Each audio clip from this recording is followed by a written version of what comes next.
What's up, everybody? Welcome back to the channel. I am your host, enrichtv, and we're here with our second installment of The Lifted Opinion. So this week, we'll be interviewing a close friend of the channel. It's someone I've been gaming with for a really long time.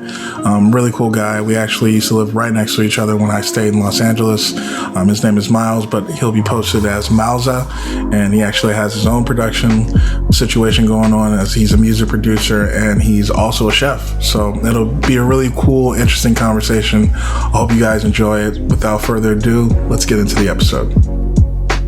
All right, brother. Welcome to the show. You got everything? Yo. Yeah, I'm here. I had to unmute my shit. What's up? Not much, man. Thank you so much for coming on. I know that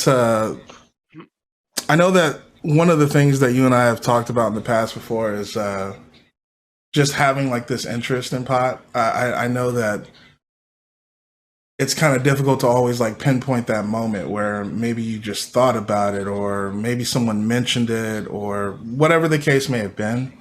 But are you able to think back to the first time you were really interested in pot?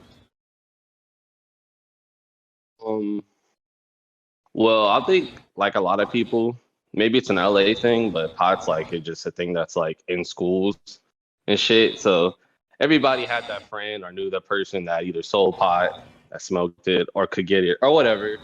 But I was to say I was always kind of like a straight edge kid. I didn't start smoking until like after school. So Right.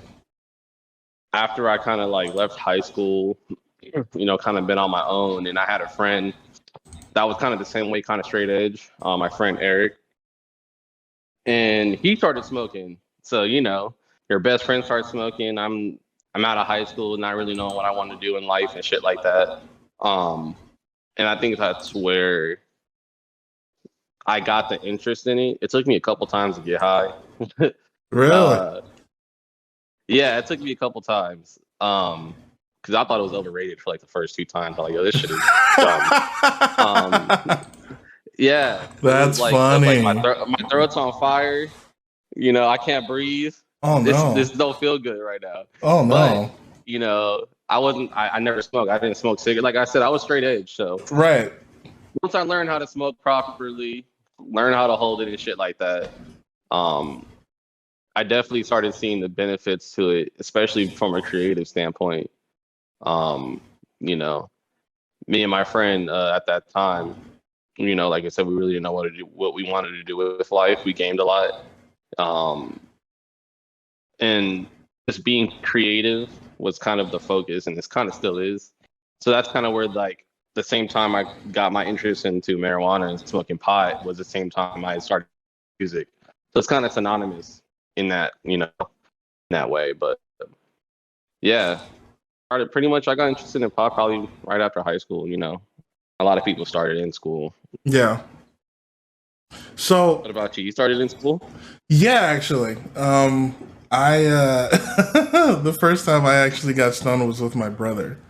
So it was That's dope. That's super dope. Yeah. No, yeah. I mean I'm kinda in the same boat you are. The first time I actually tried it, I didn't feel anything. But that was because my stupid ass tried to roll a joint like it was a burrito. Because in my head, I'm like, I mean, if it rolls, it'll smoke. And I thought I got a drag. I thought I got high, and I was just like, this shit is whack. Like, nothing happened until I smoked with, the big boys, as they say. And it definitely put me in a different headspace. And it's funny, when was the first time you actually got high then? Like, what was the first time you felt like, holy shit? I do remember it was in the back of one of the homies' car, right? So this is probably like the third time he smoked. Okay. And we're just third parked, time's the charm. Like we're in the valley, so we're just parked somewhere random on the street somewhere. It's late at night. No one's really messing with us. Mm-hmm. So we pull up behind the homie's car and we get out my car and go get in his car. I'm in the back seat and we start smoking or whatever. And then I just remember like out of nowhere, I just felt like the back seat just felt like a cave. Like it was just like it felt huge. I don't know why. It was weird, right?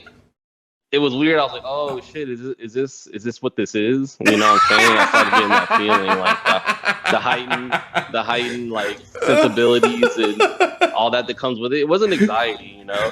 My And I think a man lot of said, people, "Is this what this is?" Is what this shit is? This shit expanded, bro. Like it felt like I was in a cave. And then after that, we went and saw a movie. And then like in the theater, it felt like I was watching it. Like you remember in like elementary school when you would make like dioramas, like a little like you make a little paper diorama of like a little city or something. I felt like I was in a diorama. I was looking at a diorama of me in the movie theater watching the fucking movie. It was crazy. My god, that's hilarious. It was definitely an out of body experience, but it's not always like that. I think as your tolerance builds, it definitely that was like my first definitely first high. I just remember that whole like diorama experience of it. I thought it was dope. I thought it was dope. Yo, Squeed, thank you so much for the 14 months, dude. Seriously. Holy shit. I gotta keep it real with you. It's get him on here next. Yeah, he's definitely next. I already talked to him about it, actually. Honestly, I'm gonna keep it real with you. It's so weird listening to your story because it's so close to mine. It's almost creepy. It's almost creepy. Like I was in the back seat of a buddy's. He drove an F-150. He drove an F-150, and you know how little like F-150 back seats are, right? Like I mean, it's a Ford, but he had kind of like a newer one, I guess, for the time. Like I think it was like 2003, 2004, somewhere around there. So when we were in the valley, it was not super duper late at night. It was like maybe 7-8 o'clock. But he drove up to the hills in Chatsworth and we smoked. And I shit you not, same thing happened. I got so stoned that I felt like when I handed him the blunt back, I was reaching across a valley. Like, and it's an F-150. It's an F-150. So it's definitely not that far to reach at all. No. But I mean, it didn't help that he's playing like Jedi mind tricks in the background, just like heavy bass. It was definitely deeper than I thought it was going to be. If that's your first time getting high, like Jedi mind tricks in the background is the perfect practice. I mean, it was the bop bop bop bop bop bop bop bop. Yeah. He had that cracking, and I swear, man, I was gone. So I knew too. That's when I knew once, like, when you got high and the way it affected music, like it drives it in a different way. It's almost like you can damn near see the waves from the music. You know what I'm saying? Like I completely feel that. So there's this quote that I found that I thought was really interesting, and it kind of like is a good segue into what we were just talking about regarding creation. Many artists and writers have used cannabis for creative stimulation.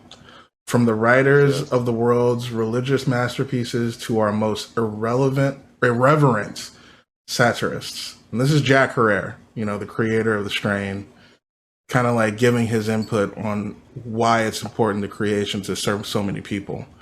So I guess my question to you would be, as a fellow creator, how does weed aid you in any way, if it does, in the creative process, whether it's in your culinary arts or it's in music production? Well, I think that's more of like I'll start off by saying weed affects everybody differently, right? Right. So everybody kind of uses it for a different reason. For me, it's kind of like a relaxer and an enhancer. You kind of enhances what you're doing, but mainly it's more like a relaxer, right? So it kind of helps you get into that mode of kind of being focused on what you're doing, and but also enjoying it. It makes things more fun, and that's what's really important. So whether that's cooking. You know, a lot of the times people watch shows on like Food Channel or on the internet, and they think cooking is so rigorous and strict and by the books. Which to a True. certain degree it is. You know, cooking is definitely a math. You know, it's a science. It's the Hmm. art. All that in one. So, but you know, people forget about the art side and the creative side of it. So, you know, when you're introducing cannabis to your food or using it while you're cooking, it's helping you tap into that creative portion of that art. You know, the culinary art. That's why it's called culinary arts. You know, um, it's a definitely a relaxer. It gets you in that mode, especially with music. You know, especially I have like these JBL speakers, so they're positioned in a certain way, and Right. I feel like when you smoke and certain things like that, or you know, if people do edibles, vape or whatever, Hmm. um, oh shit, hold on, my bad, I gotta get my computer charger. 1 second. No, take your time. That's my fault. There you go. Man, Actually, I still. I need to get a lighter for this joint in my See, just not for a second. yeah, no, yeah, That's yeah. my fault. No, go grab your lighter. Finish. Oh,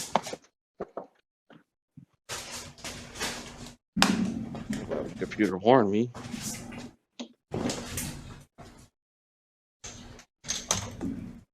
I'm glad your computer warned you as well. Yeah. All right, that should be good. Um, but yeah, definitely when you're in creative mode, it helps you get into that mood. It's an enhancer, you know, just like how you have your lights, you know, your LEDs, your RGBs. It enhances the mood. Hmm. So for me and my personal uses of it, it's an enhancer of the vibe. People call it the vibe, the mood, you know, whatever you want to call it. It makes that more, you know. And other people have their vices. People like to drink. I think alcohol has a lot more cons than pros. So I think cannabis definitely helps when it comes to the creative process So, in those so, ways. so when you say alcohol has more cons, because I'm not gonna lie, I tend to agree, Hmm. but I only tend to agree because I'm not a You're a stoner. well, not even just that. I'm not like a conditioned drinker. You know, like Yeah. I had my fun in my early 20s when I used to go to a buddy's house in Santa Barbara and we drink for the weekend, you know, stuff like that. Hey, you're a dark liquor dude. I am a dark liquor person. I Oh, prefer. Hennessy. Well, I mean, Hennessy's cool. Okay, definitely not my first choice. I would say I'm Yeah. more of a like a whiskey guy. You know. Um, Okay. Now, I don't feel get me that. wrong. You know, like Johnny Walker's probably like my favorite alcohol ever. You know, Hmm. if I have the money or I'm at a party where they're just giving the shit away, which I've been to before, and that was a lot of fun. Blue Label is probably the best like dark liquor I'll Yeah. ever drink, and I've had Yeah, it a few definitely. times. I've had it a few times, and it definitely lets me know like there are definitely levels to alcohol, right? And I know that True. some people are like they're connoisseurs, like we are with weed, right? When we look for like the best Bubba or the best OG or the best cookies or the best Blue Dream. When we're looking for the best, you know, we go to certain shops because we know we can find it. But then people are like that with their liquor too. They look for aged wine or they look for aged whiskey, stuff that's like 30 years old, you know, things like that. And it does hit different. You know, I actually had aged steak once. That was the best steak I've ever Yeah. had. That was the best How steak long? I've ever had. I don't know. He said something like 8 weeks or some shit like that. I was like, 8 weeks? This is 8 weeks old? He was like, it's not old. It's aged. It's age, I was right? like, man, that's like a whole nother level. I don't know. It's not something that it's not something that I was used to. I'm just gonna say it like that. Yeah, I mean, I grew up. definitely. I mean, we grew up. We weren't like living hand over fist or anything like that. I didn't grow up like completely poor. You know what I'm saying? Not at all. Hmm. There were instances where we struggled. I think that that's how most middle American families live. You know, some Pretty live much. paycheck to paycheck. My father was really hardworking, so you know he's always kind of been his own businessman and Entrepreneur. one of the things that he kind of instilled in me was always have like your own outlook on things. You know, never be content just having a boss. You know what I mean? And then on the flip side of that, my mother is like a career legal aid and has been a legal secretary for like 30 years. She's making really good money and has taught me the value of hard work, just keeping your head down and getting things done. So it's funny having kind of like a link to both sides of the coin. But I think it's always benefited me because I've always looked at my life in both kind of like lenses, like how can I improve in this manner, and you know, how can I work hard enough at my day job in order to get, you know, to a point where I'm comfortable, you know. How does she feel about you smoking? My mom is really actually cool. That's dope. She's not, I don't know, it's hard to explain. Her and I have a very interesting relationship because my father and her weren't married. So when they broke up, my dad actually got custody, which is, you know, is kind of like unheard of in the United States, like the man getting custody. So on top of that, a black man. Yeah. So it kind of goes to show how well my dad had his shit together, and unfortunately how my mother didn't at the time. Deserved it. So she, you know, unfortunately, this is during the crack epidemic, and you know, she got in line with those things, but crawled out of that ditch, crawled out of that hole, got her life together, is completely clean today. Just is an incredible woman, you know, and takes the time to make sure that I'm okay. You know what I mean? Like, I'm a grown ass man, and I can actually call my mother for help if I need it. And I know there are tons of people around the world that can't say that, so I am blessed. Very. So yeah, I think she's really. What about your parents? Do they know that you partake, and if they do, are they cool with it? My mother does. Mm-hmm. I mean, I wouldn't say she's cool with it. She kind of just accepts it. You know, it's kind of one of those things where, like, I see what you're saying. You had your parents where they did their partying back in the day, so they understand type thing. So yeah, I guess she would prefer that I didn't do it, but you know, she sees I worked hard and do what I need to do, so there's only so much she can say. But other than that, like, you know, I love my mother. She loves me. It doesn't affect our relationship like at all. Good. Like, you know, Good. It shouldn't. My dad passed away before he even knew I smoked, so I guess I didn't really have to do with that. I don't. You know, it's cool. I don't think he would have cared anyway. So because again, you know, our parents grew up in a generation where doing drugs and smoking and drinking was taboo, the norm, right? Well, I mean, it was also taboo. You know, remember they still call weed dope. I've ran across older people that literally will be like, dude, you smoke dope? It's like, I smoke weed. I smoke marijuana. I'm not sure that I would call it dope. What I would call dope would probably be like heroin or methamphetamines. You know, I would I think that's like a regional slang. 'Cause I know a lot of dudes. Dude, I just moved up to Washington, and one of my neighbors called it that. He said something. You smoke dope, yeah, and I'm like, man, I don't know what you're talking about. Me no habla.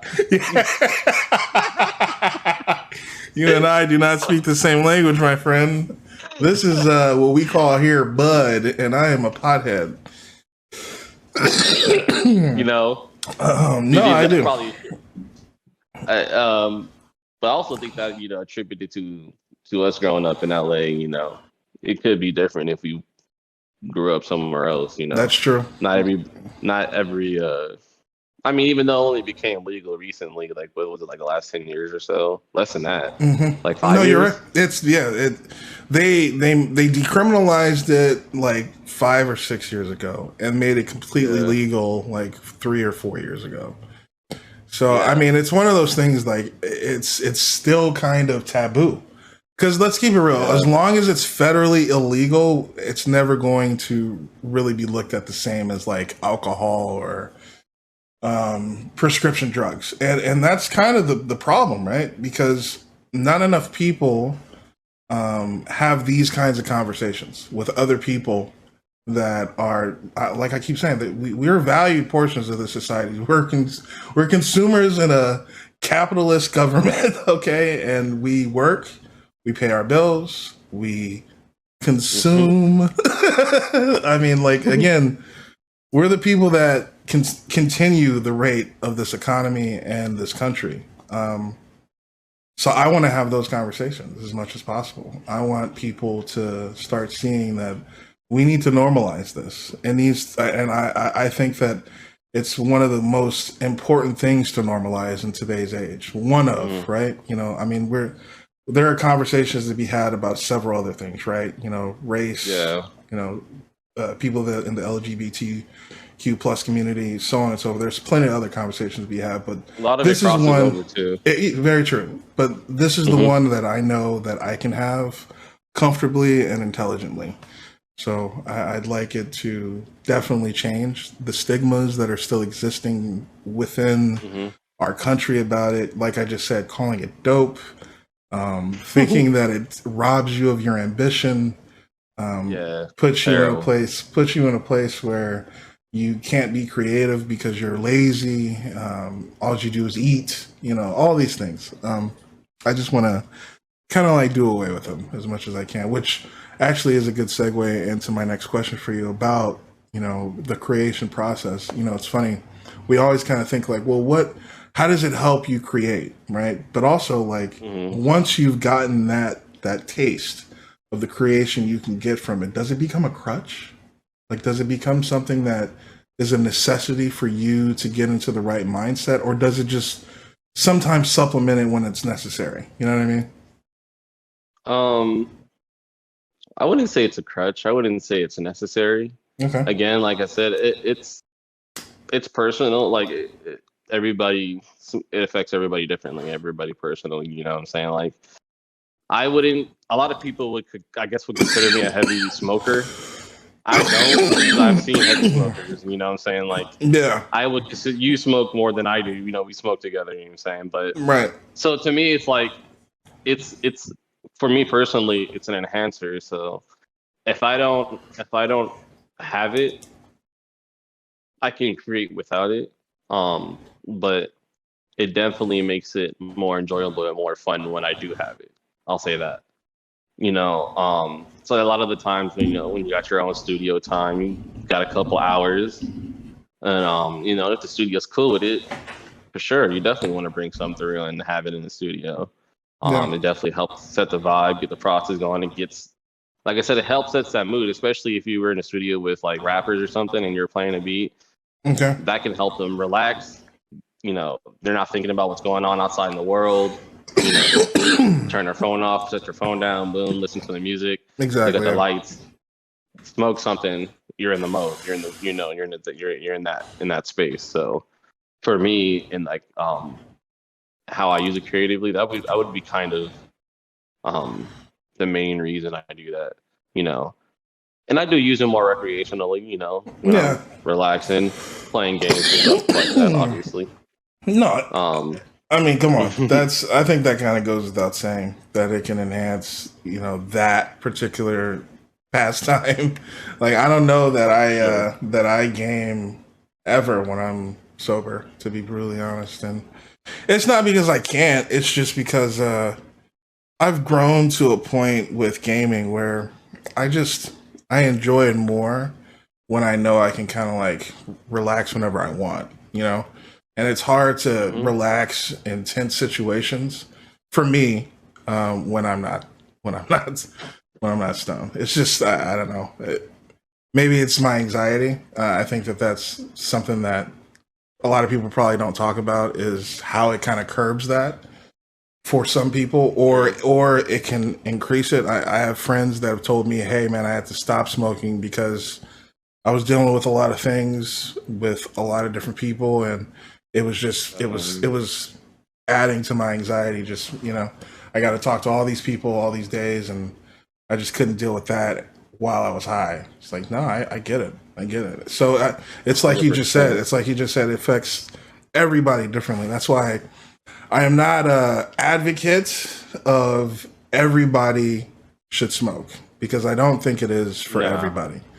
I 100% agree with that. Yeah, I don't. I've never really thought that, and it's because I've seen what it does to certain people. And it's funny. We were just talking about, man, like I want to get rid of these stigmas, but I've seen evidence of the stigma, right? In certain people that do it, and it's unfortunate because they're not the norm. They're just what kind of like society sees as the norm. You know what I mean? And it's unfortunate. It, right? You have to acknowledge whatever you're doing. You have to acknowledge a problem when there is one. Right. And with everything, there's two sides. So of course. Yeah. No, that's true. I don't like to. I don't know. I don't like to put myself in that position to look like a stereotype or become a stereotype. You know what I mean? So I've always thought, like, man, it's crazy that people think this way, because like I definitely don't partake in that idea that, you know, this is something that is just damaging to me, and all I'm doing is prolonging the inevitable to the point where it can, you know, irrevocably makes me fail, right? And I think that's kind of silly. And also it kind of goes into one of the questions that I ask, which is like, do you see it as a gateway? Like when you look at the people that you know that smoke, and you think about a gateway drug that leads maybe really good people to do other drugs that could actually damage them far more than marijuana ever could. Like, you know, maybe it's cocaine, maybe it's heroin, maybe it's opiates, you know, whatever it is. Do you think that it's still should be considered like the number one gateway drug? I don't know about the number one. There's a lot of like opioids and pills going around, you know. So I don't know. I think weed is kind of like a staple in society, so it's going to be here throughout the years. So I think right now pills are the hot thing, you know. So I think kids are starting there. If you want to say like a gateway, I would go to kids, but you know, anybody can start at any time. That's true. But I do think marijuana is a gateway for some people, you know. Again, it affects everybody differently. You know, for me, it's like I don't need to do anything else. I'm satisfied with what I have and what weed does for me. So me personally, I don't need to take the next step to doing other things and, you know, trying other drugs. I don't do anything else. You know, I've never done anything else. Right. I tried Mowz one time. I don't know what that overrated. is. It's like they get like the Mowz tanks. It's like nitrous oxide. The whippets. I think they're called whippets. Yeah, and they fill up the balloons. Yeah. I did that one time. Overrated, stupid. You know what I'm saying? Just smoke weed. He said overrated, stupid.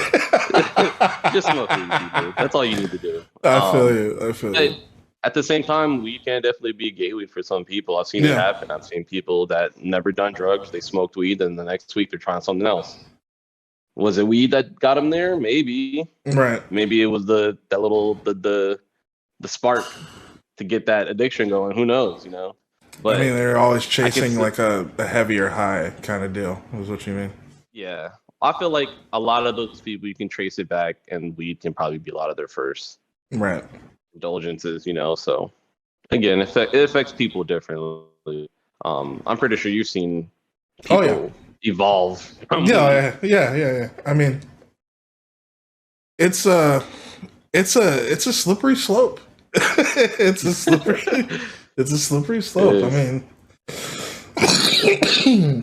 excuse me. I think that starting something like as basic as marijuana, if you have an extremely addictive personality, and maybe you think that after a few times of doing it, you've already kind of reached the pinnacle of it. You're like, okay, I've smoked pot, I've smoked wax, I've eaten edibles. This is about as good as it gets.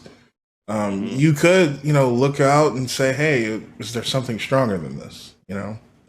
I don't deny that as an option for any person, right? Because it could easily move to that just because of like we keep saying. It's kind of like the theme of this episode, different strokes for different folks. So Hmm. while you have no need or intent of doing anything else, other people, it's like it's literally the jumping off point for them to Hmm. try other things. So I don't think that it's the number one, but I do think that it could be something that people consider it. But do I think that it's the main source of people trying other things and getting addicted to all these harsh drugs? No, no, and I don't think that it should be mentioned in the same breath as opioids or heroin. Like I think it was a Hmm. state. I forget what it's called, but it was a high level stage drug, and it was grouped in with other really Hmm. harmful narcotics. And I always thought that that was crazy because it's, I don't know. I I smoke think it's like pot. class one or some shit like Yeah, that. It's like a something to class that one effect. narcotic or some Hmm. drug or something like that. Yeah. Yeah. And that's cool, right? That's cool Hmm. for like back in like the 50s when maybe we didn't know anything about weed. But dude, it's 2021. Okay, you got congressmen and senators and like people coming out that have taken office that have said, dude, it's not that Yeah. bad. Okay, I Okay. smoke. Well, you say it should be legalized federally, right? I think so, but I mean, here's the thing. When we say How like, does that look though? Like, do you see it as in like how it is in Cali, where it's like you just pull up with your ID and buy whatever you want everywhere? Like, because I mean, like, again, like you said, that kind of like I don't want to like change the entire subject, but like same no, thing with gun laws. Like, you have it to where you're in a country where there's 300 million people, mhm. so now you have 300 million people that might get addicted to this, that might have that gateway, and then affect certain people a certain way. So do you feel like it should be the same way, kind of how it is in California or in even where you live, where they kind of just pull up and get what you need I, everywhere? I honestly, I don't see why it's still completely illegal. I don't. Hmm. 1 second, 1 second. Thanks, Squee. I appreciate it. I didn't know that it didn't go live in Discord. That's really weird. I have it the bot set to automatically do it, but if you posted it just now, thank you. I appreciate it. Um, and I'm sorry, Doc. How are you doing? Thanks everybody in here that's watching the podcast. I really appreciate you guys sincerely. Thank you, thank you, thank you. I'm sorry I'm not responding. I'm just trying to focus on the guest and make sure that we keep having a really good, engaging conversation for you guys. So thank you again, and I appreciate you. All right, my bad. So if I can change the subject just a little bit, I Hmm. have a fluffy question for you. And if you don't, yeah, it's fluffy, but if you don't want to answer, you don't have to. Okay, I ask What do you every mean by guest. fluffy? Well, it's embarrassing. Um, can you recall your quintessential stoner moment? And when I say that, I'm talking about the time where you smoked and you were stuck. Okay. Now, if it helps you ease into telling me, I can tell you mine. It'll be very brief. Hmm. When that the same night that I got high with my brother, my buddy Sam was gonna go get some food. I said I wanted to go. We go. I'm in the back seat, and I'm still obscenely lit. And Yep. he pulls. I don't know if you go to Jack in the Box a lot. I frequent as my physique shows. So there's always the menu before the drive-through box where you actually order. So that he like Yeah. parks in front of the menu for a little bit, and I'm kind of like staring into the universe. And Hmm. I guess in that moment, I was supposed to figure out what I wanted, and my stupid ass was just not thinking about it. So Sam pulls around to order the food, and he's asking me, "Yeah, what do you want? Real, what do you want?" And I'm looking out his window. I shit you not, I couldn't hear him. And I know I could hear him though, right? It was as if like I was there in the moment, really focused on whatever the fuck I was looking at out the window. But he was really talking right at me. Like he turned around in his chair and was like, you know, like looking at me like, hey man, what is it that you want from here? So at some point, I think maybe 30 seconds into him saying this, and that's fucked up. I feel bad because I'm sure he's like, you know, this is, and also let's not forget, like, this is only my like second time meeting Sam, so it's just not a good look. I'm just like, oh my God, I'm so sorry. I just want a chicken sandwich combo, curly fries, and a large Dr. Pepper. Okay. And he goes, I knew what I wanted. I didn't really need the menu. I always get the same shit. But the fact of the matter is I was stuck. Like irrevocably. I didn't realize in that moment, but was it just the light? Man, I don't know. It was I had never smoked goosh before. So like you know, Kush is just a whole nother demon. Like I kinda, and it was OG, so I'm like stuck. I was stuck. So you know, but you know what? I think he like saw the humor in it because he's like laughing in front of me, right? But like he's again, I'm stuck in the limo, in the limousine feel where like it feels like his front seat's 10 years away from me. So then he pays for my food. He's like, all right, man. I'm like, oh, here, I got money. He's like, no, I already paid for it, bro. You're good.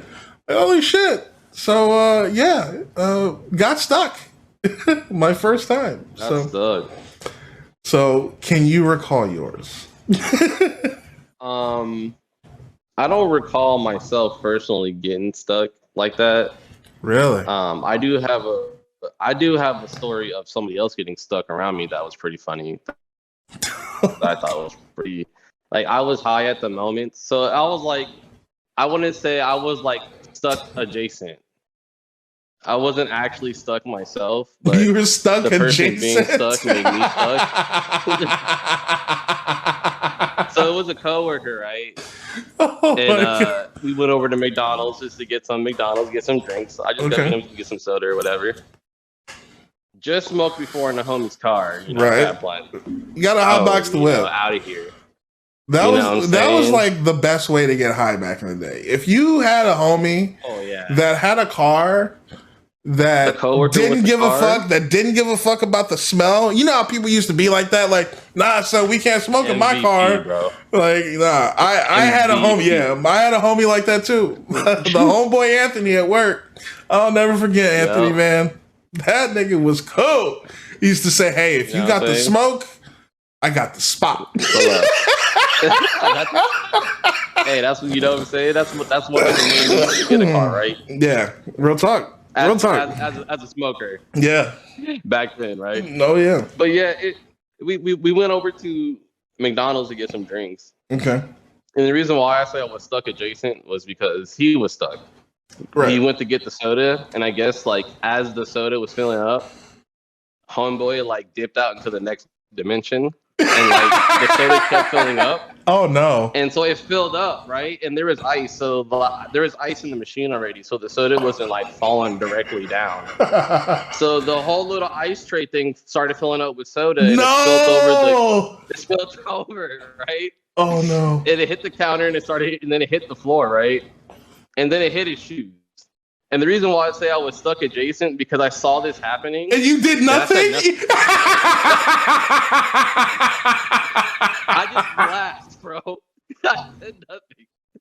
So this is why I say I was stuck adjacent. You get that now. I get it now. Oh, I do. You know what I'm saying? So I'm just laughing. He doesn't even notice. He looks at me. He notices me laughing before he notices his shoes are wet. No, you're playing with me. Wet, oh my god. Oh. Yeah, man. Yeah, that was the homie Andrew when I used to work at Welver. He was crazy. That's funny. Yeah, see, I had a situation like that with a friend. But like I wasn't high. I just was kind of laughing.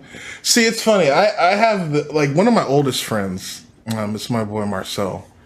And he'll probably kill me for telling the story because it's embarrassing as hell for him.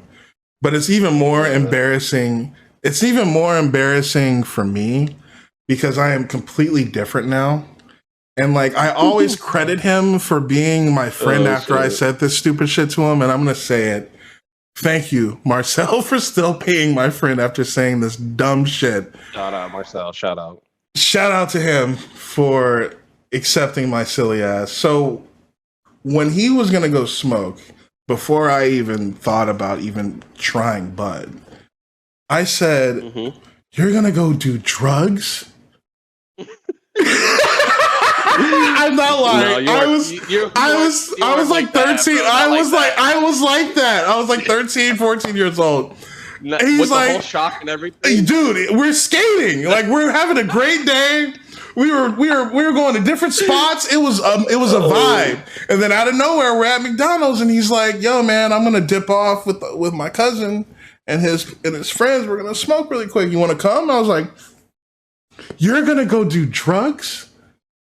Man, Marcel, I don't know, man. I mean, people that do drugs are usually bad people, man. And I don't want you to be a bad person. He looked at me and goes, "It's just weed. What's wrong with you?" I'm a kid. I'm like, "All right, man. You got to do what you got to do." He's like, "So you're staying?" I'm like, "Yeah, I'm staying here." He's like, "All right, bye." And he went and he smoked. Comes back, right? He orders. Come back like a brain dead zombie, like they would tell you. Man, he was so fucking lit. He comes back. He orders some food, right? I'm looking at him I'm like watching this nigga, like observing him, like. So he gets his drink, right? Fills it up, medium drink. You know what kind of lid he puts on that motherfucker? You got the big boy? He got a large lid. He gets a large lid. And he's like, and I'm watching him like, he can't be for real.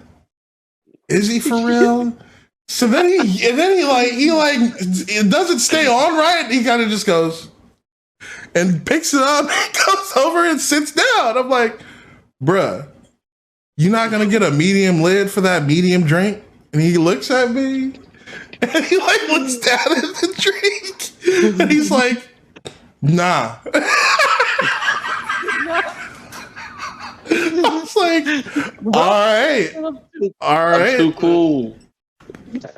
Pretty much, like you're gonna have to deal with this stupid ass look because I don't care. It's like, all right. You know. So that. So years pass by, and I start smoking, and him and I smoke. You know, we were like outside my apartment building at the time. It's like in Reseda, like off of like in Tarzana, like off of like Reseda and like Burbank, something like that.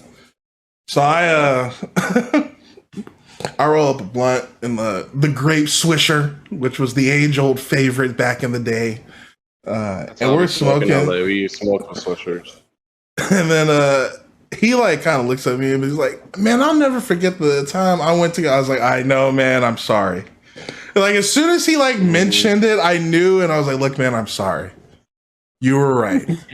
It's only weed, dog." It's only weed. Yeah. So you know, it's full circle. I love it. So it kind of leads me to another quote that I have for you. It's by the great Louis Armstrong. Okay. He says, "It really puzzles me to see marijuana connected with narcotics, dope, and all that crap. It's 1,000 times better than whiskey. It's an assistant and a friend." Facts. That you believe that to be true? Facts. I think if you look at it that way, 100%. I think he's spot on, and it kind of contributes to the type of music he made, and and how that evolved. Being and around that time and years later, throughout the 70s, 80s, it became more and more synonymous with musicians and shit like that. You know, so I think that was quote unquote the gateway. You know, for weed in America and stuff like that. So I think that's a very powerful thing to say back then, especially when so many people were doing narcotics back then and shit like that, you know, which is still prevalent today. But, you know, I think it takes a backseat for some reason to marijuana, and marijuana is so hotly debated because I guess it's so accessible and, you know, available to the public. It's such a weird people believe drug right now. It's legal in some states. It's decriminalized in some states, but federally it's illegal. It's got so many different identities. It's crazy. I had a shop where the feds have raided it like 4 times, but they can come back because it's legal here. So the feds literally come in, shut the place down, throw out all their weed, and they set up again because it's legal here, unless the feds show up. Like, so it's crazy, you know. Why? I don't understand what the feds get from that. Do they like seize all the money and like they use it to fund the federal government? Like what? Like I don't know. Like what? Because you just said they throw all their weed out. I'm like, that's money. Why would they? That's like a waste of money. Yeah. I've had a video like on my Instagram from way back. I've literally pulled up in front of like the police cars in front of the weed shop. And I got the video inside my mirror. And they're coming out with trash bags, like big black, like 32-gallon trash bags full of weed. Oh my God. Like, I'm pretty sure some of them took it, but you know, it's probably either it's just sitting. I mean, somewhere. I don't want to make any accusations or anything like that. I just think that it's. I don't know what's gained from it. I wish I could understand what they, like I just said, if they're like seizing their money and like property and like, you know, like reselling it or like whatever, like I don't know how they justify doing that in the government, but I'm sure they could. It's the government. But yeah, I know that when they seize things from like people that are dirty and they got money that they're using that isn't good, maybe it's through money laundering or whatever, it gets seized and then it gets auctioned off and they use that money to, you know, pay for things in the community, all kinds of shit. I know that that's something that's been done before. So like, I don't know if that's what they're doing on a federal level. Like, oh, yo, we're taking all this bud. We got to pay for uniforms. Like, I don't, you know, like, I don't know, like what's going on. Who knows, man? But when you say like they're going in and they're just throwing shit away, it's like, yo, you motherfuckers are heartless. Like, that's heartless.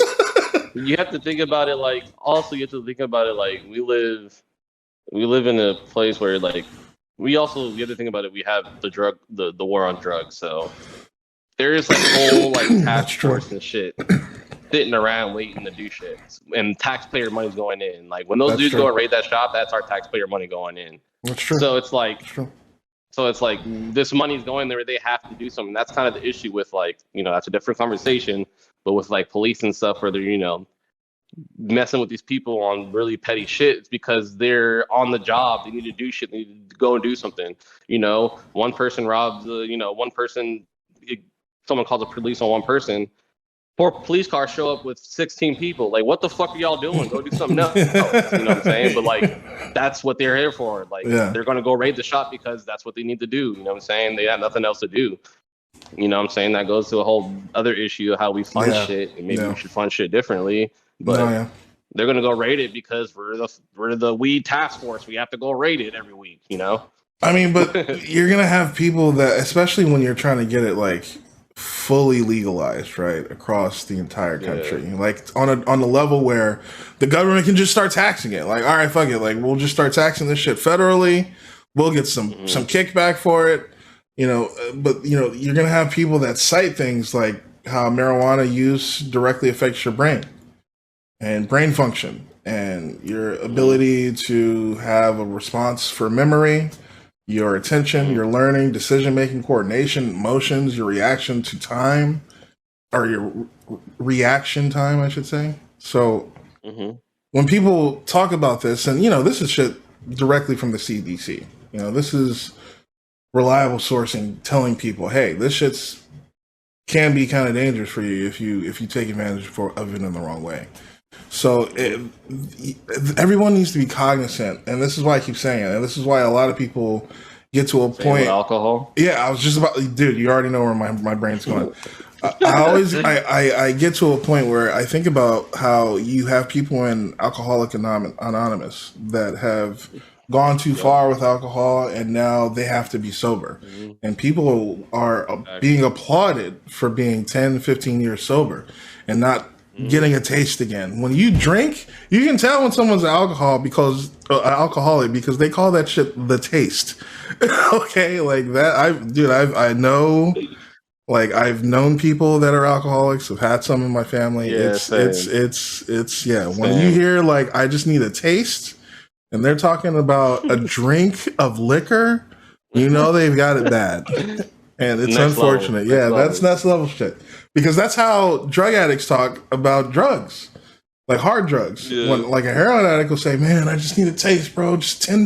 That's all I need. I'll go get you a cheeseburger right now." It's like, well, I don't need a burger, and I think $10 could kill you, literally. So no.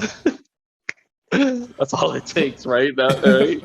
I mean, dude, apparently some heroin is really inexpensive. I mean, we're talking about they got like $5 hits, $10 hits. You know, that's I mean, it's probably more expensive for like better stuff, I'm sure. But like as a consumer in America, you should know, like, if you're a drug addict, get some $100 heroin. Don't do the $5 heroin. What the fuck? Get the apple of heroin. Oh no, not the apple. No, don't do heroin. Don't do heroin. Get the $5. I mean, dude, $5. Dude, I've seen I'm not $5, bro. You gotta be like, have some standards with your drugs. Come on, bro. I mean, when you can mix so much stuff in some of this. They're not really. They're still making money off of that. Like, oh yeah, you need a $5 hit. I got you. It's like, what? It's like, that's ridiculous. I wouldn't trust it either. I understand what you're saying. Especially as a weed, like when you walk into a weed shop and they say, "Hey, we have $5 grams." You know that doesn't sound right. It's like, you're not gonna smoke that. What is that? Oh, it's this stuff that looks like, actual weeds from a garden. The shit that you will pull out of the ground to ensure that your other shit that's good grows well. That's the shit we're trying to sell you for $5 a gram. It's like, so you use fertilizer, bro, for your lawn? Yeah, basically, I'm just telling you. Like, or here's the kicker: I went into a shop once and they had some shit in there that was $10 for the eighth, and I was like, $10. I wonder what kind of hell is in that bag, because it is not. Was it some shake though? So you can get no, some shake, it was. It looked like it was actually like nuggy, right? But it was. Here's my problem: the weed up here in Washington is prepackaged. Okay, it's prepackaged, right? That's my first problem. Okay, my second problem is that the weed that's in bags, like like this. Oh, it's always bad. It's always bad.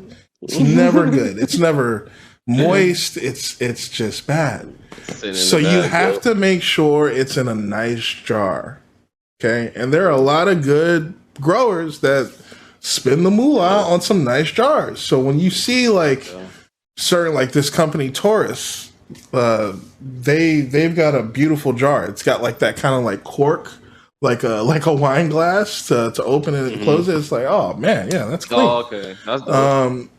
And then there's this company that I use, the Score.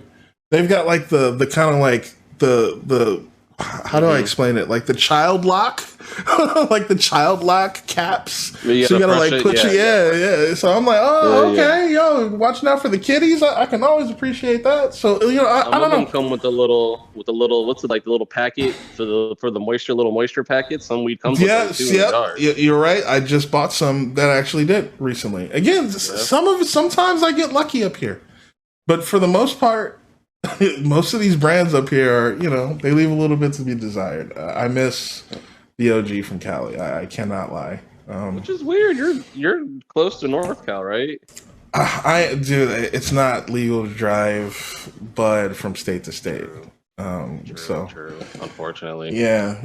But which is More funny believe because people. you know what's funny? I've heard people, when you're in a legal state, being able to fly from a legal Yeah. state to another legal state, and it's fine. But there's like so It's many legal to like. go to LAX with weed now. You can go to LAX with weed and you won't get hassled. How much can you go? Like, can it be flour or does it have to be like a vape pen? Like, what can you go there with for real? I think there's some rules. You can go online and look, but I'm pretty sure it's like an ounce. Like you can't be a fucking.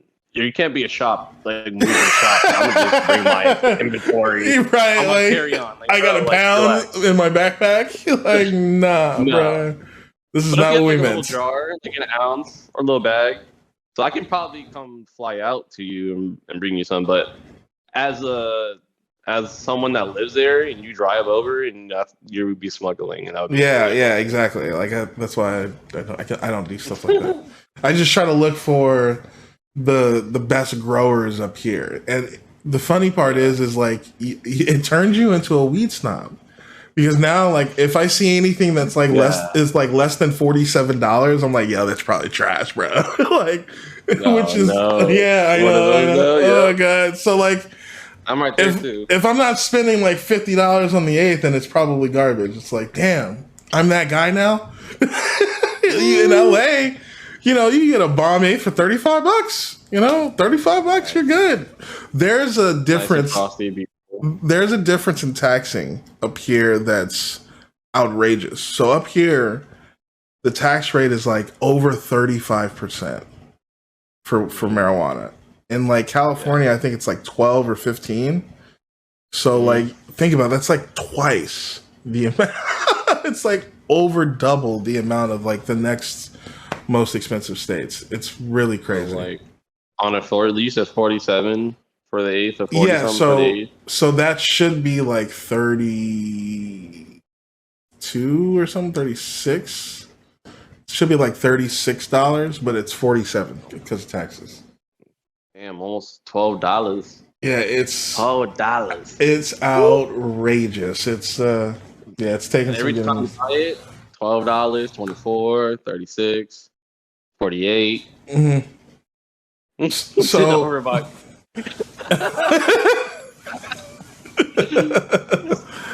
So I gotta ask you, because I think there's this quote from Bob Marley that always sticks out to me, because we've already spoken about the creative side of it. We've spoken even about what it just does for us on a recreational sense, but he has this quote of saying that when you smoke the herb, it reveals you to yourself. And I've always kind of like thought that basically meant you're able to actually finally know who you are in that moment of kind of like clarity.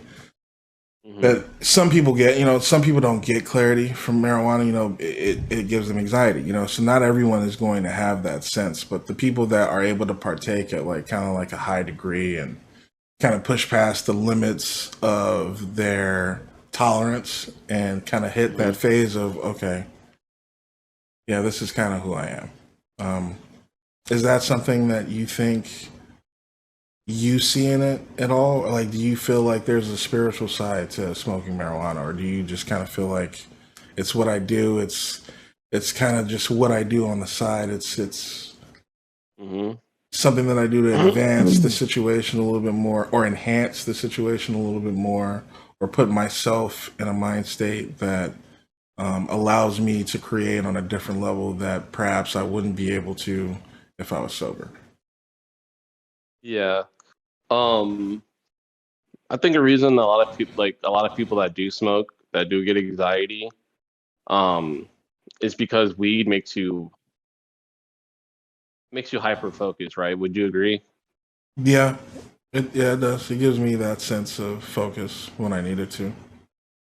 And I mean like not focus as in like Adderall. 'Cause I don't know, I've done Adderall. That's like a different type of focus. I mean like more real. Like you're more aware. I would say weed makes you more aware of things. Yeah.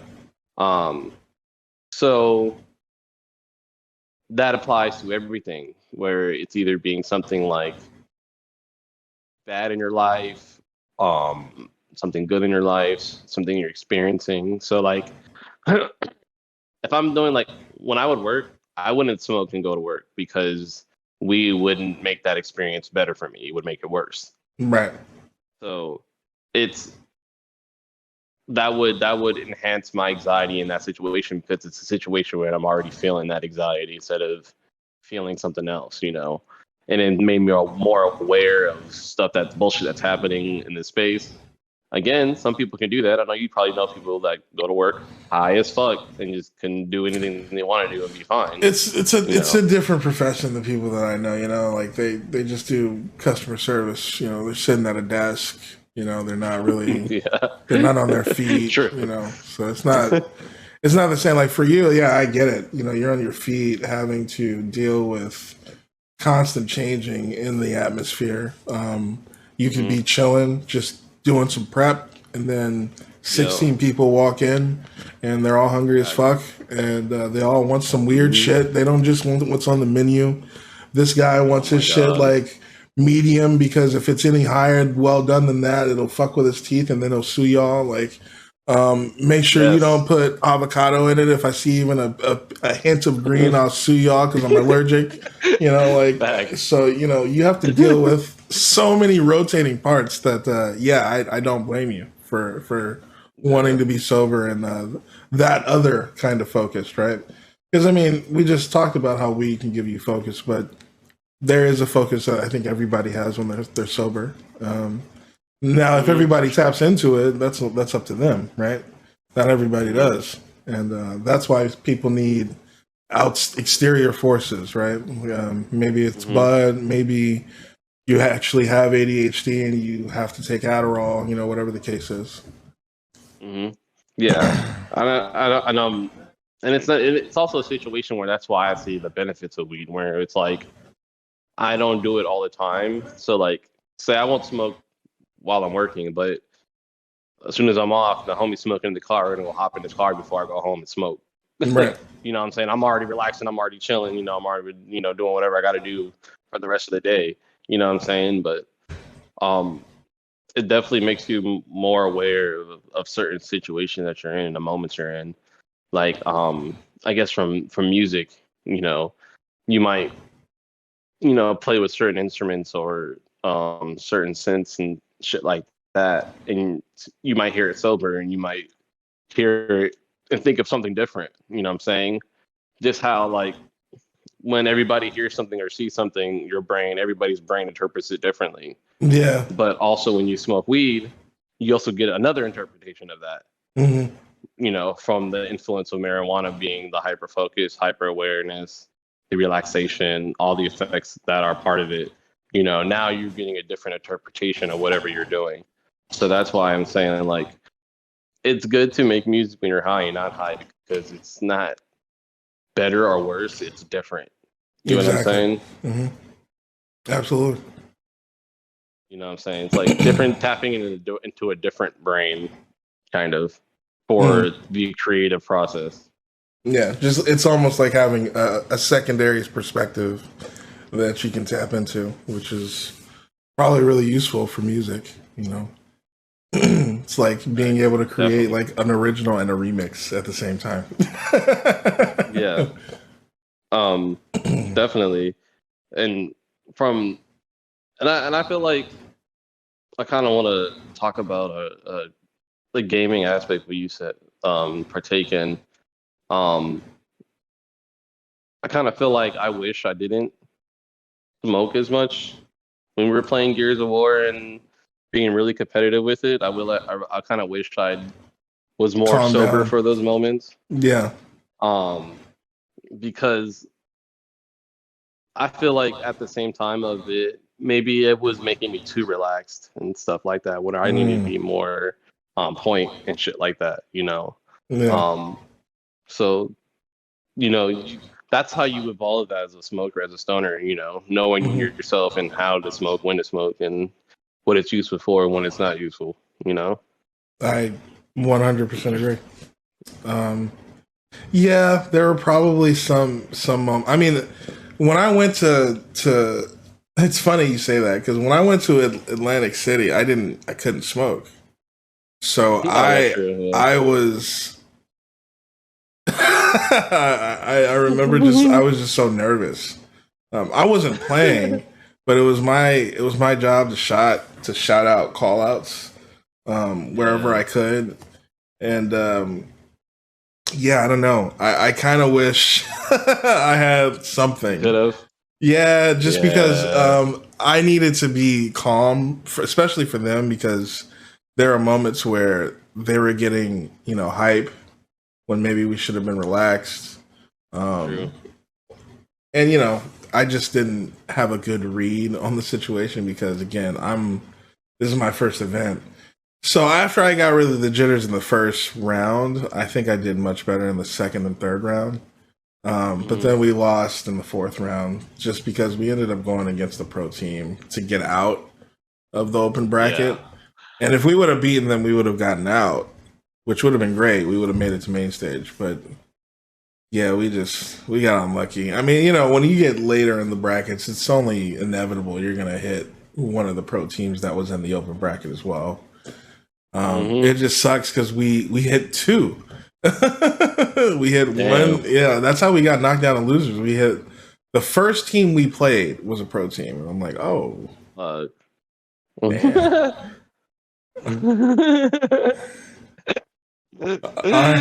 All right. You got it, coach. We got this. We got this. We did not have it. We lost the first. We lost the. We did not have it. We did not have it. We lost the first map, and I remember thinking because we didn't lose horribly, we just lost. So I think my mindset was okay. We can probably come back pretty strong in the second, and we did really well in the second round. I think in that map we took it to 7. We took it all the way to 7, and then we lost. But it was a really long ass match, and I think that helped us because the second team we played, we fucking obliterated, pretty well. I was like, yeah. Like that. I had like that. Oh yeah, that's what. Yeah, we got some killers on this team. Y'all lacking. Y'all lacking. See, that's where you was at. That's where I was getting too hyped. See. Yeah. See, exactly. Right. And if after losing too, I don't know what's wrong. So, but then we won the second. We won the third round, and I'm like, oh shit. Oh yeah. You kind of. I'm saying, okay, mon ami. You know what I'm saying? Yeah. But then another pro team. It's like, man, how does this work? We went against two AM teams. To get in here. That's what I thought. This was supposed to be for the amateur. That's what I'm saying. Every AM team we went against, body. You know what I'm saying? But these pro cats, y'all get paid to do this shit. That's a little bit. We're trying to get where you're at. Man. We're trying to get where you're at. You're in the open bracket. All right. Well, yeah. So it was what it was, and I'm glad for the experience. I've never traveled in the esports world for the esports world. It was one of the worst traveling situations I ever had. I'll never fly Spirit again. Oh, dude, Spirit. Spirit is the worst airline in the world. I've done Spirit. I am pretty sure everybody has to do Spirit one time. No, they don't. Spirit. No, they don't. Build your spirit. No.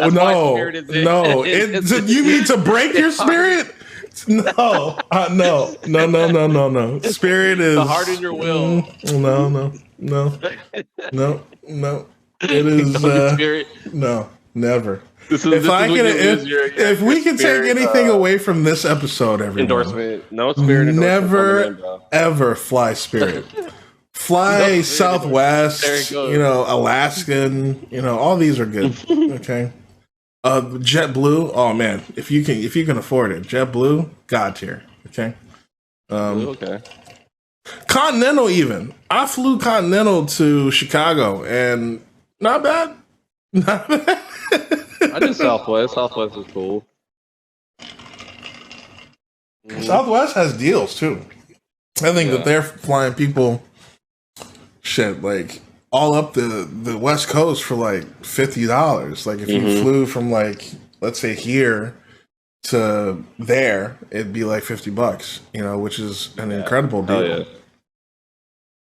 But you know, the funny thing is one of the one of the main things that I did want to talk to you about, we already kind of talked about.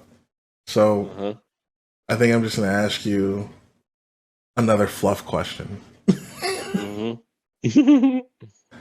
See, you're in California, so I envy your position on this, and I'll respect your position on this, regardless of what you say, because I think that you're in the Mecca, personally, like I was. Pretty much. And I'm no longer. But I think that when I ask you this, you'll probably have to take some time, and that's okay. Do you know what your favorite strain is? And you know, you've been smoking for some time now, so maybe it's easier because it's like, oh yeah, I get this all the time. Or maybe it's harder because it's like, damn, I have been smoking a while. And there have been some bright lights, right? There's been some memorable hits, maybe. There has been. Or maybe there's some greatest hits. Some greatest hits. maybe there was a specific joint or blunt that you smoked that was filled with something that was just unforgettable. You know, I got some that come to mind. You know, well, I tried a bunch of different things. You know, right now I've been smoking this stuff called wedding cake. It's been pretty good. Yeah, that's been about 28%. Yeah, love wedding cake. That's been my go-to recently. But my usuals, like if I'm doing a hybrid, Blue Dream. I'm doing indica, just some good old G Kush. Never go wrong with G Kush. But the most memorable strain I've ever smoked is when I had my old studio a few years back, right? And the homie comes in with a strain called Black from a Distance. Wait, say that again? The strain was called Black from a Distance. Okay. So from far away, it looked like a piece of coal, right? When you got up close to it, it was purple. It was purple and fuzzy. It was called Black from a Distance, bro. That's amazing. That sounds incredible. So it was so purple. It was black from a distance. Oh my God. That's so good. So we had that, and that was a $50 ace. That was like some reserve. Damn. Yeah. Well, I mean, I had some. There's been some funny names I've seen. I know you've seen some funny shit. Oh yeah. Especially up here, there's a lot more. There's not really like OG up here. We do have wedding cake though. Wedding cake is fire. And we've got a couple of growers that are actually pretty good. Like one of them is Exotics, and their strain is like anywhere from like 26 to 29%. It's usually got like a little perp, kind of like a little bit of perp in it. It's got some orange hairs. It's beautiful. Like it's really good looking bud. But I think my favorite up here, right? Like up here, and it's because I'm up here. It's look, I have to make it abundantly clear because in LA, my favorite bud is Skywalker OG, hands down. Period. Skywalker is fire. It's my favorite strain ever. Liddy. But up here, they've got this grower named Scored, and they release this one strain every few months. Literally, it's like every time they harvest this shit, they released it, and it's called Chocolatina. and it's a Ooh, that hybrid. sounds fire. But this is the tastiest bud I've had up here. It smells Chocolatina. incredible. Yeah, it's called That sounds chocolatina. sexy. Yeah, it is actually. I need me a chocolatina. So yeah, it's probably the best bud up here, hands down. Every time it's on the shelf, it's gone. Like even when I found out it's it's funny.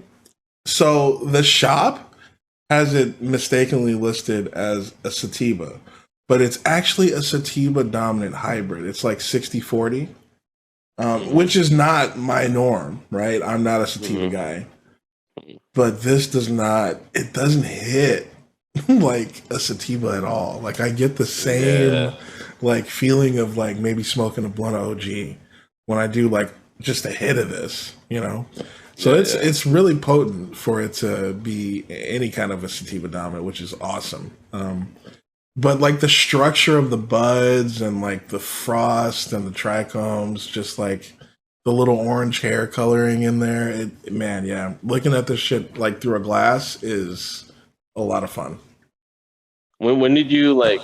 Because I know it took me a while. Because for a while I was kind of a smoker where it's like I don't care what it is, I'll smoke like whatever. Like here's, you know what I'm saying? Yeah. At what point did you start inspecting it and looking at it, and looking at the numbers and the THC level? I know exactly when. It's when I met my boy Gary. So my buddy Gary was like. He did a lot of extractions for a couple of vendors and kind of understood the process of growing really well.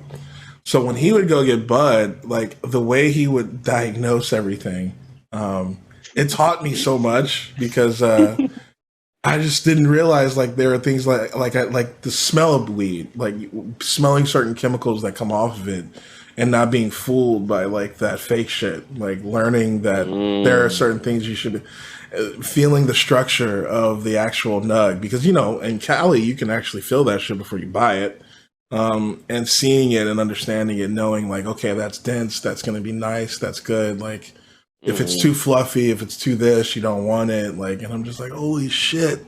And then he turned me on to like understanding like how much THC really matters and how much it doesn't matter for certain strains, and what to look for if I really want a really good OG, because he's just like me, like an OG connoisseur. So yeah, probably when I met him, and that was in like 2014, 2013. Yeah, I met him in 2013, maybe 2012. Yeah, it's been a while. It's been a while now. Yeah, I know him for a really long time. So that's a perfect segue into if that's your favorite strain right now. If wedding cake is your favorite strain, yeah, wedding cake's fire. What is your favorite means of smoking? Is it rolling up? Do you like blunts, joints, or do you prefer like a bong? Or do you have like I have a Vapor Bros vaporizer with like the whip, That's fire. I need one of those. Or do you like pipes? Is that like your main? Like, what's your favorite means of smoking? Well, I mean, by myself, I use pipes.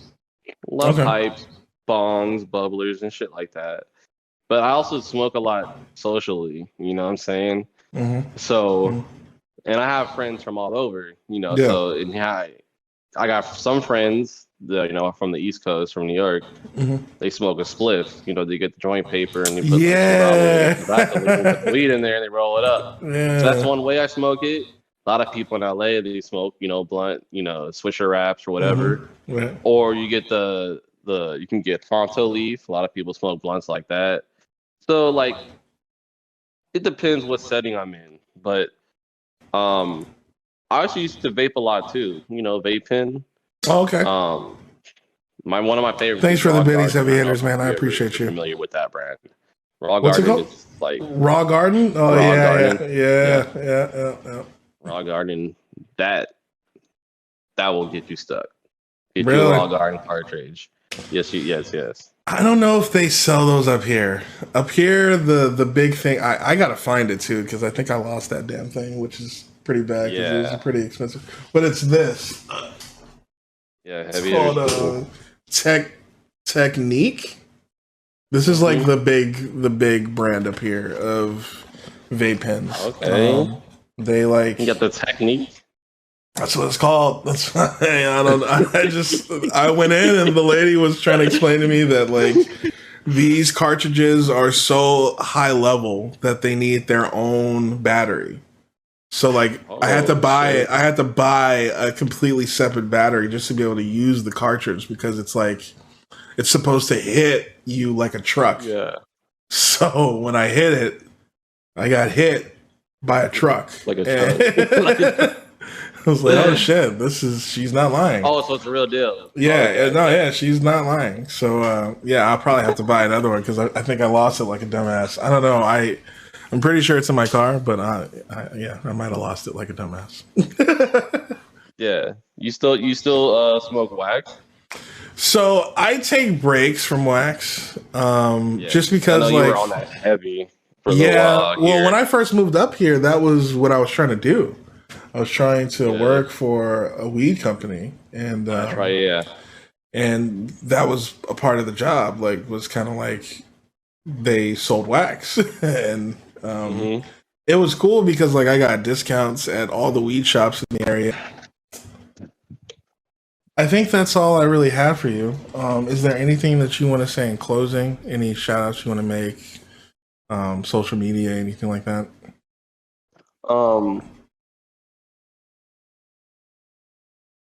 First off, I want to say thank you for having me on here. No, thank you for coming on. The pleasure is all mine. Of course. Before I shout out any of my stuff, I want to say I'm proud of you and what you've been doing. You've been working really hard, bro. Keep working hard. You're building a dope audience and people like what you do. So don't stop what you're doing. Keep evolving. I have music coming out. Yeah, of course. I had to give you your flowers, bro. Of course.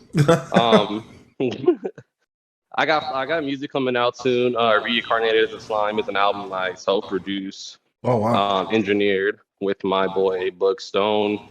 He wrote everything. He rapped everything. So we got videos coming out. So if you follow me on Instagram at MOWZA Productions, MOWZA Productions, you see like some of our video edits and stuff are coming up. So that's going to be uploaded to all like streaming platforms soon. So that's going to be super dope. And then other than that, yeah, you can just follow Fifth Hit, which is our production company.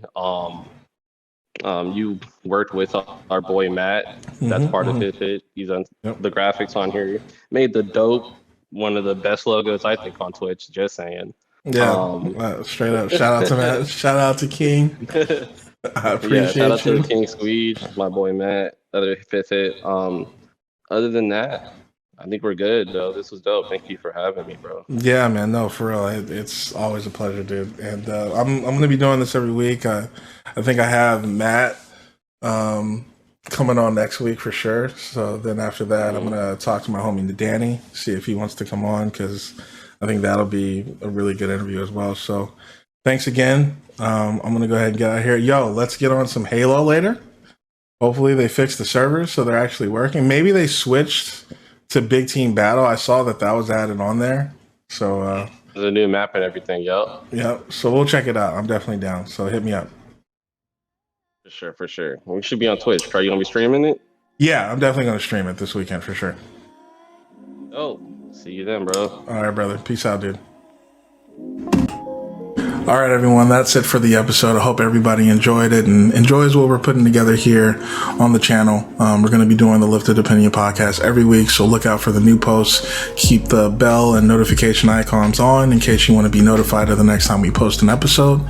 And links to everything will be in the description below for Myles, myself, our socials, and everything. So look out for everything. I hope you guys have a wonderful day. Thanks again for watching the video. And as always, stay real. Peace.